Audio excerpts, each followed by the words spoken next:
Hey guys, we're back with another video, this time about how to add leveling to your camera.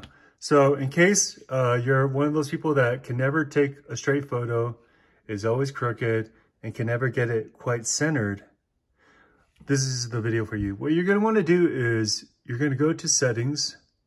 Once you go to settings, you're going to go down to camera. So this is once you get to settings, go to camera. All right, so once you get to camera, scroll down and we're gonna see level right here in composition. Go ahead and push level.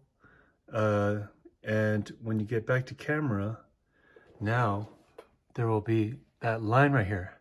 So if it's crooked, do you see? So if it's crooked, then it'll be white. And then when it's leveled, it'll be yellow.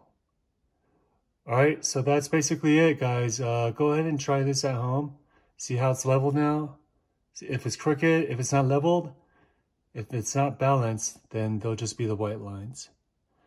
All right, I hope this video helps. Please like or comment below. Appreciate it. See you guys next time. Bye-bye.